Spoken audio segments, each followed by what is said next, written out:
Starship, Elon Musk, his rival Bezos, and Richard Branson is, oh, they're just sending rich people to space. When you look at the numbers, this is soon going to be a reality for middle class people to go to space. And this is an incredible bit of news. So, yeah, I think that this is just an awesome topic that we should all be excited about going into the future. Spring break on the moon is going to be out of this world. Oh, absolutely. Welcome to Your One Podcast, where future leaders take on the complexities of today. Episode 25 now. And today, like every other day, I'm welcomed by the insightful minds of Micah McNeil, Felipe Segura, and Zachary Crilly. And what topics will we cover today? I'm glad you asked. We are going to start off with the absolute upending of the direct-to-consumer market and huge brands that have fallen off a cliff. Then we will get into the news about Julian Assange and him potentially getting a pardon. And so all of you concerned if free speech is alive and well, stay tuned. Then we will finish up with the latest on SpaceX and the potential costs of space travel, which are just insane numbers. But let's get started with the direct-to-consumer space. I'll go ahead and share my screen. So I thought this was especially interesting because this is where I work in, the industry I work in. But you can see that some of these are just doing absolutely terrible. Like Warby Parker down 75%, Allbirds penny stock now, Chewy down, Peloton, Purple, which is like a mattress direct-to-consumer company, and Stitch Fix down 85%. I think that this is just a huge turning of the market, and it really shows what consumers are valuing. But like, how hard is it to create sunglasses or shoes or a clothing kit? Like, that's becoming increasingly easy for any person to do and go online, look up distributors, manufacturers, and just completely copy them, which is the main reason. But it's like what Peter Thiel says in 0 to 1. A true business comes from creating something new and valuable that didn't exist before. And I feel like that's just not the case with these companies. But what do you guys think? Do you agree or disagree with my take here? Yeah, I mean, I think you sort of hit it on the nail, where there's sort of three issues that I think direct-to-consumer businesses are struggling with. I think one is obviously scalability. Like, how do you scale out a simple, I guess, Warby Parker in this example, and Allbirds, right? And then what you have is this. It's such a growing market where it's like everyone's creating the new clothing brand, everyone's creating the new sunglasses. How do you scale those? So it's a very saturated and competitive market. And then I think the third thing is the rise in advertisement costs, right? We're all in this constant search trying to find or garner people's eyeballs to a specific product. And when that cost increases, as it has on like Google or Instagram or other social media platforms where this digital advertisement is coming from, you get sort of squeezed out, where most of your money has to be allocated towards retrieving these eyeballs from consumers. So I think those three things: scalability, bigger competition, and then advertisement increases in dollars, is sort of the issues that these direct-to-consumer businesses are falling into. I do completely agree. Like, most of these companies got a bunch of funding and then just dumped it into Facebook ads, and all the investors were just seeing revenues double, triple, 10x. And then they just couldn't maintain that because of rising costs and not true organic customers. It's the fact that these stock prices are dropping, or if they're leveling to more of a status quo level. Because during the pandemic, these brands were some of the biggest winners from that period of time, as retail got completely squished and customers were forced to stay at home and spend their consumer dollars online. And that pushed the price of these stocks up through the roof. As you both said, that wasn't a sustainable trend. And we see now people returning to shopping in person, or these platforms such as Amazon, Walmart, etc., really having built out their online strategy now that decreases the likelihood of these brands to capture customers and increases their customer acquisition cost. But look, there's always going to be a space for these players. People like to support small businesses. They like the products. I like Allbirds. I like these brands. There's going to be a room for them. Maybe they just flew a bit too close to the sun in COVID time. Yeah. And I mean, there's also a huge proponent of this component of this that's just organic followers and being able to really have that customer without having to pay $50 to acquire them. So acquisition costs have just gone skyrocketing.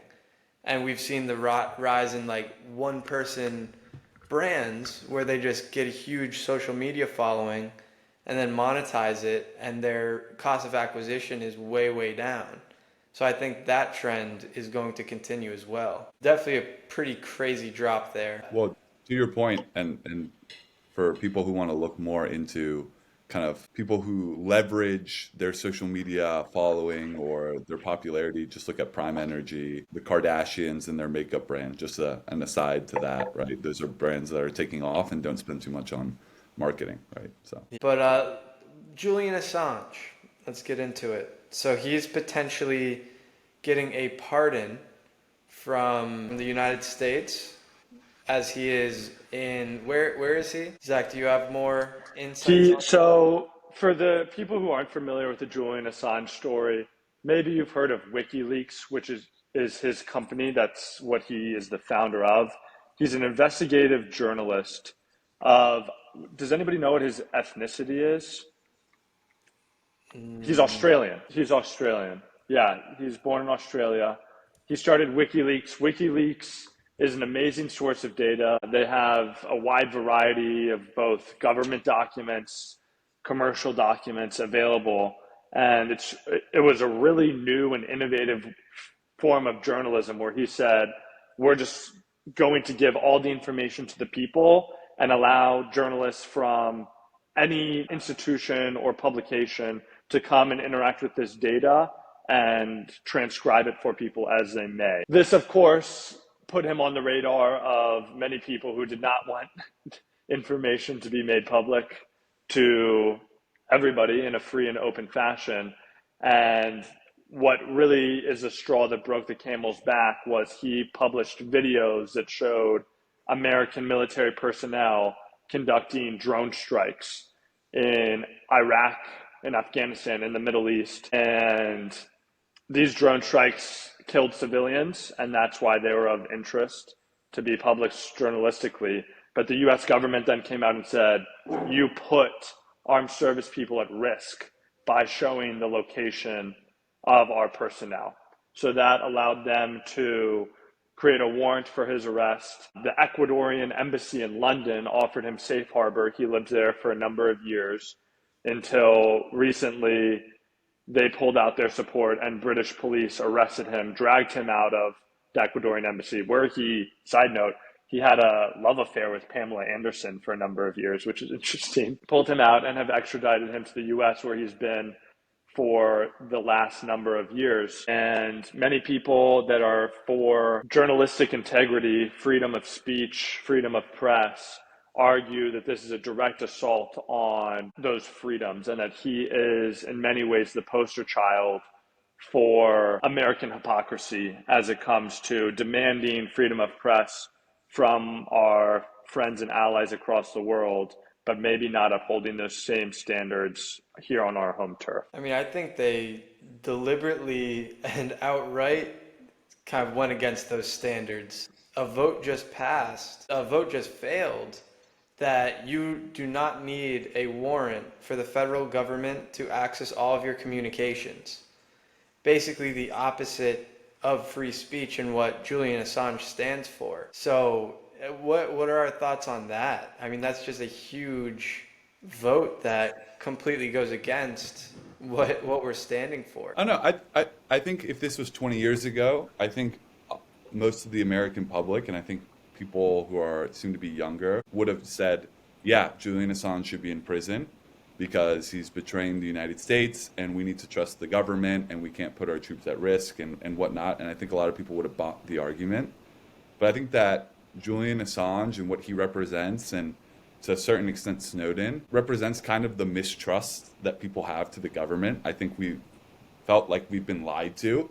And some of these people now represent for us kind of, they are representative of finding the truth in journalism and whatnot. So yeah, I don't know. It's a tough situation, but I think that they just represent kind of the distrust of the government in today's times. Yes, two separate issues, but a similar vein. For our listeners, Gavin is talking about the FISA, Foreign Intelligence Surveillance Act, which got reauthorized in Congress this week. The vote to reauthorize it was a pretty wide margin. It got past 273 votes to 174 no's.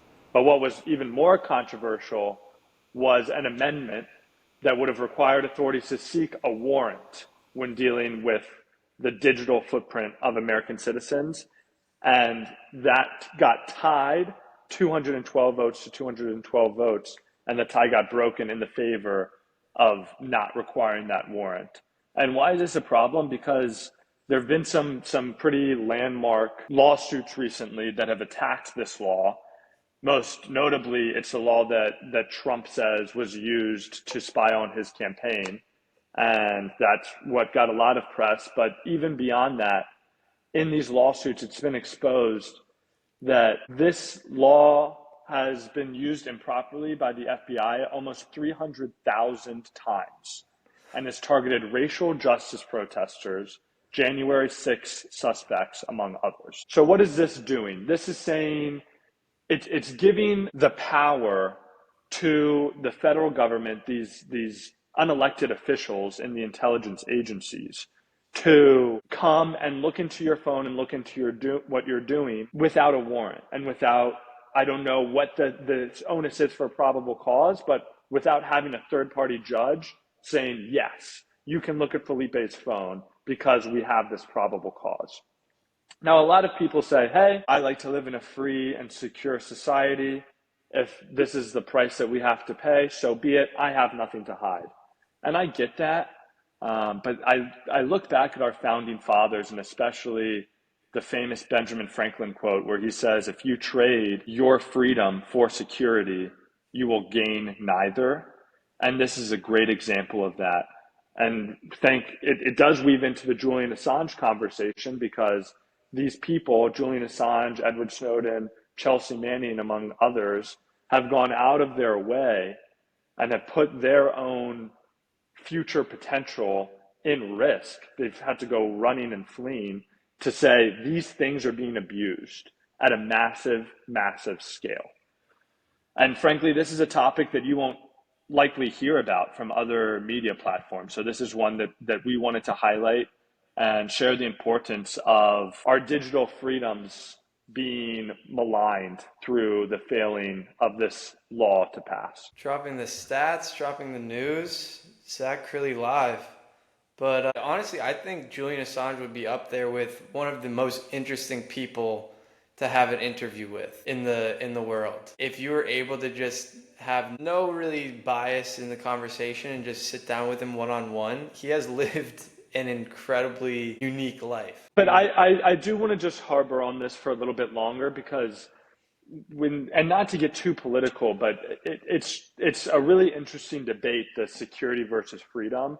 And in the House debates on this topic, things were brought up like, oh, we could have avoided past tragedies if we lowered the requirements for these agencies to collect information. And I see that as a really dangerous and slippery slope. Right after 9/11 happened, there's the passage of the Patriot Act. And if we see that this one section of the FISA law has been violated 300,000 times, you can only imagine the amount of violation that the Patriot Act has come to see. And look, our generation is the first one that has spent a significant, arguably a majority of their lifetime online. And we do not yet understand the implications of trading our digital freedom and our digital privacy. And this is something to really be focused on and to be very wary of, most certainly. I'm with you on that, Zach. I mean, again, I think that Assange represents kind of someone fighting for freedom in an age where people really don't trust the government. And while I think this was a tie-breaking vote this time around, probably 10 years ago, it would have not been a tie-breaking vote. It would have passed overwhelmingly. And perhaps in 5 years, we can hope politicians are going to strike it down. Yeah. Well said. And in our last topic, have some interesting numbers around SpaceX. And I know, Felipe, you sent us a video that we can put in the show notes. But do you want to give us some more information around what SpaceX is up to? Sure. So some of us have heard of SpaceX's Starship launching, which will be the largest rocket ever launched. Well, it has launched. I think it's almost successfully gone to low orbit. There's a lot of technicalities if it was successful or not, but it will be the largest rocket once it finally gets up and running to all the different orbits around Earth and to the moon and presumably to Mars ever created, brought Americans to the moon, or for some of the conspiracy theorists, supposedly brought Americans to the moon. But I mean, this is a really special rocket. I think we get usually very confused when people throw technical jargons of, oh, it will send 10,000 tons of or 8 tons of thrust and it will create this much more payload. So trying to dumb it down in terms of what this thing actually does and what it will enable humans in the future to do. So far, Elon Musk has launched Starship version 1. He came out this past week or 2 weeks ago with version 2 and version 3. Version 2 will have 15% more thrust, and then version 3, which will be launching in around 2 years, will be able to launch double the amount of payload to space, and it will have around it will be $2 to $3 million per launch, which is actually crazy cheap in terms of sending things to space. So to give you an idea, per kilo to send intercontinentally to another continent by plane, it costs 50 cents to $1. With Starship version 3, it will cost around $2 to $4 per kilo. So it will only cost around 4 times more than what we currently cost to send something to another continent. The version 3 will presumably be sent to the moon, then Mars, and as Elon Musk has described, it will be able to colonize our whole solar system. And I just think that this is crazy. I mean, we all grew up with most people being able to at least travel once in their life, another continent, if you're in the middle class in America. Now, with this technology and the trajectory we're going with version 3 and beyond, our children are, when they turn 18, are going to have trips to space to visit it. And like, that's just going to be part of the human experience. And I think that this is an amazing story, an amazing hope for humanity. And one thing that I've always been wondering is, with such good news on the horizon, all I've ever heard about Starship, Elon Musk, his rival Bezos, and Richard Branson is, oh, they're just sending rich people to space. When you look at the numbers, this is soon going to be a reality for middle class people to go to space. And this is an incredible bit of news. So yeah, I think that this is just an awesome topic that we should all be excited about going into the future. Spring break on the moon is going to be out of this world. Oh, absolutely. 3 things on this. One, to put the numbers into context. Felipe mentioned that Elon Musk is projecting, again, we'll see, that the Starship loss are going to cost $2 million per launch. For context, the shuttle, which is the flagship U.S. space program after the Apollo mission, the shuttles is what we likely think of when we think of spacecrafts, a big white, almost panda-looking spaceship that used to go up. That cost $450 million per launch. Now we're talking about 2. So it's orders of magnitude cheaper. And if you can expect that trend to continue increasing, one can only imagine the cost savings that are going to be going. That's point 1. Point 2, as Felipe mentioned, the payload costs. How much does it cost to put a kilogram of material into space?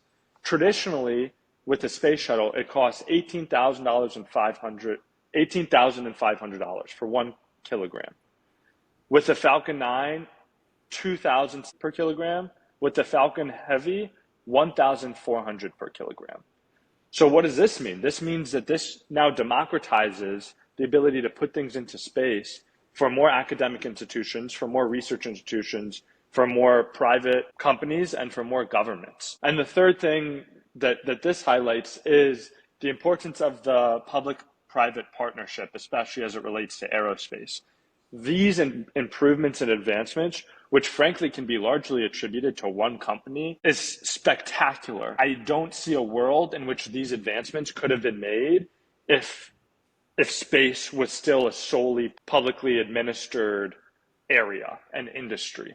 So kudos to not only the private businesses that have taken a real risk in putting their hat into the space race, but also to the public officials that have ceded some of their power, which can be very difficult to get government leaders to do, that have ceded some of their power to these private institutions for the good of humanity as a whole. I don't know if it was out of the goodness of their heart that they gave it to SpaceX. If you read the stories, SpaceX, they essentially did it on their own, these launches, and the whole point was if they could get one launch to take off and land and become a reusable rocket, then the company would start getting contracts because they would have done what no other company in the space industry had been able to do and reduce the price to where it was impossible for the government to not take them up on their offer. Yeah, So they had to your point, I don't they know. had to change the That to world me first. seems like it's, a little bit I hear you.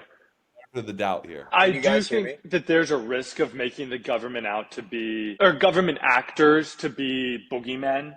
And I think that there's a lot of people that have their career at NASA working for the government that truly want to see space advancements in space, and they're willing to work with outside individuals. Yes, to your point, I mean, the most recent Walter Isaacson, Elon Musk book does a great job of diving deep into the genesis of SpaceX and how many times they were tinkering. They would have maybe one more launch with their budget, and if they did improve it, they wouldn't unlock this government funding, which they needed to survive. So it's really quite an incredible story about how they started and became to survive.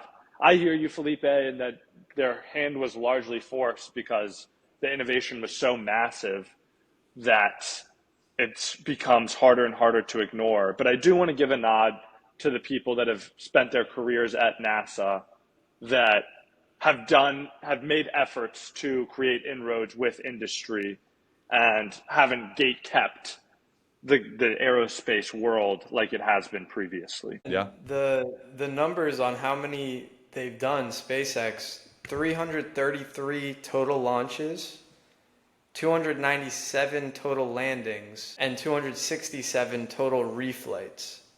So, I mean, what a beautiful business they have is they not only get government contracts, but they're also sending up Starlinks basically every single trip, and that's becoming a huge revenue stream for them. But also what I wanted to talk about is if Mars travel is available to us in about, let's say, 10 years. 10 years time, we're 10 years into our careers, whatever we may choose, and that option is available for $100,000. Get up and go to Mars. Would you guys do it? Can I come back? You can come back, Okay, yeah, why not? but not for like 10 years. Oh, No. well then maybe not. I mean, 10 years It's from a now. commitment. Okay. I mean, I think that this opens us up to a really fun conversation, which is what are the future implications of that we may or may not live to see. I mean, as you said, Felipe, air travel is now commercially available to everybody and probably has been for the majority of our listeners' lives, but that didn't used to be the case.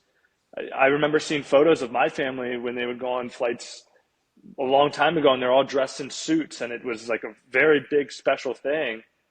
And now people go on flights all the time and don't think anything differently of it. The future of space travel appears to be similar. Space tourism, deep space mining, getting energy sources off Earth and bringing it back. It has environmental implications. I mean, the possibilities are really endless. And I think that there's a reason why, for generations, people, especially young people, have looked up to the stars and thought, wow, I wonder what's out there. And now to have the very real possibility that it can be open not only to humans, but to a wide variety of humans within our lifetime is something to be very grateful and excited about. Yeah. Agreed. I do think that going to Mars, there's going to need to be a big reason for people to go. Like you think about Europeans traveling to America, there's a huge push factor of, oh, they didn't have freedom of religion and they were being treated very poorly. Like, why would an everyday citizen of America go to Mars? Would it just be out of curiosity? Like, why would that happen? Oh, I mean, it's also so exciting because since Magellan and Columbus and there used to be expansion and not everything on Earth used to be understood. But maybe that's what takes people to space. Maybe it can be the Wild West again, and you go and you set up your own little world in space. You explore space. Like, I think that there's, at least in young men, a little seed in our mind that's like, go out and explore and conquer new territories. And this is such an awesome example of the ability to do that. There's a bunch of different possibilities of why you would go to Mars. Maybe there's a critical resource in the future that's necessary, whatever it might be. Only one. It has to be one big reason, and there's like a million big reasons that can happen, and people will start going. I mean, but whoever goes to Mars initially, it's going to suck. I mean, it's not, Yeah. it's going to be a People are going to horrible. die. Yeah, I mean, just like people going to the New World, it was horrible. I mean, there were all types of disease. There was nothing here. You had to build everything. But I mean, this is the future of humanity. It's an expansion. It's some for the first time, I think in, I mean, hundreds of years, we found new frontier to go through. I don't know. So exciting. That's so cool. I do agree though that it will take something, whatever that something is, but it might just be out of curiosity. There's gonna be the same Columbus types of people out of 7 billion that are gonna say, hey, sign me up. I'll ship it out to Mars to see what's out there. But even shorter term though, I mean, you don't have to think about Mars. I mean, going to The moon. going to the moon, I mean, that's going to be so popular in the future. You can already see it of just the idea of seeing your own planet from afar, seeing the ecology, how fragile, how small it is in relation to the cosmos. I mean, that in itself is just one reason for the short term. And once we master that route, then you start talking about the next route, which is to Mars. And then there's something even better or greater doing that trip. So, yeah. And It only takes 3 days to get to the moon by spacecraft. Wow, that's gonna be so popular. so NASA's Artemis project, they say that their timeline for going back to the moon is as early as next year, 2025. Wow. So, I mean, that's to the fact that we haven't put any humans on the moon since the 60s is quite crazy. And I think that that's really the first step in what Felipe is talking about, which is the future of the moon. And then once you have, what if the moon is like a launching pad for further deeper space explorations? And then maybe it's more attainable to get to Mars. And then Mars becomes this launching pad for the next thing. And it's just the possibilities are incredibly exciting and incredibly limitless, rather. It also just poses a lot of questions from the capitalistic point of view, which is, okay, if there's going to be all this tourism on the moon, who owns the moon? Who has the rights to sell the real estate on the moon? Yeah, I mean, it still comes down to the fact it costs as much as somebody is willing to spend. So if it's a sought after commodity, then those prices are going to go up. But Yeah. right now it's not claimed. It's exactly like how America was founded. People were just claiming land. They're like, this is my land, and if you Yeah. want to pay me for it, so be it. This is the price. You have to make a claim and then defend it. Yeah. And I mean, we saw the launch of Space Force, and I think at first everybody was like, Space Force, that kind of sounds like a joke. But within this context, it makes sense. If you have interest to defend in space, you need a military power that's capable of doing that. Yeah, and besides all that, before we wrap, I mean, this is a story that is so exciting and it's crazy that when people talk about Elon Musk or talking about the future, it's always kind of this doomsday scenario. Oh, there's too much free speech. Oh, someone owns Twitter. Oh my gosh, TikTok. Like the world's coming to an end, the environment.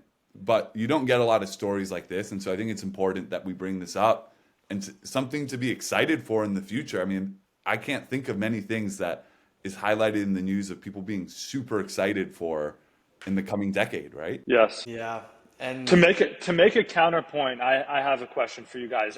Growing up, I would go to space camp at the Kennedy Space Center in Florida, and I remember coming back one year, and I was at a neighborhood party, and one of my neighbors said, "Space? What are we going to do in space when we have all this suffering on Earth? Why is the government spending all this money on space when we have so many problems here?" And I remember as a kid, I was like, "Oh, I don't have a great response to that."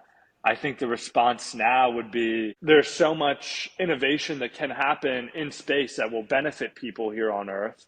And it's such an aspirational thing to drive the fate and the destiny of humanity forward that it's something we're obligated to do for our children. But I'm curious how you guys see that, because I do understand a little bit of the logic of, hey, there's a lot of people that are suffering here that we could maybe use these resources to help. I don't know. I think I heard Freeberg and All In say this, where you kind of distribute your resources 85% to the short term, like you can fix right away pretty easily, 10% to a little bit longer term, a little bit more difficult to tackle issues, and then 5% you do it to the long shots. I mean, that same argument could be given to Queen Isabel when she gave Columbus the 3 boats to explore the West.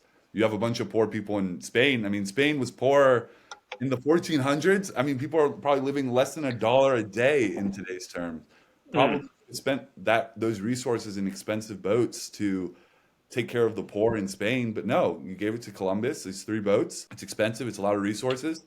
He quote unquote discovered, okay, there were people there, whatever. He reintegrated humanity together by bringing Spaniards to America. And I mean, we all now live in this incredible country and are in like kind of the cradle of innovation in the world. So I don't know. That argument to me doesn't seem like it historically matches up, right? what I'll say to that is I think that naturally humans have a propensity towards curiosity. And the greatest inventions in all of history, companies, products, markets, places, all of these things stemmed from one person being a little curious about it. So if we're not able to just show that curiosity and be able to explore a new idea, then that's when we're doomed. If we just think, oh, we're okay with what we have and we have so many problems, let's just keep on banging our heads against a wall, then no growth occurs. It all stems from curiosity. I agree. And from a positive point of view and seeing a brighter future. And to your point, Felipe, what a great and positive subject to bring up. And I'm happy that we're highlighting. It's a beautiful topic, and I'm sure one that we will come back to. But for this episode, number 25, that is all we have. We hope you have a great rest of your weekend, and next week we'll see you next time. Bye-bye.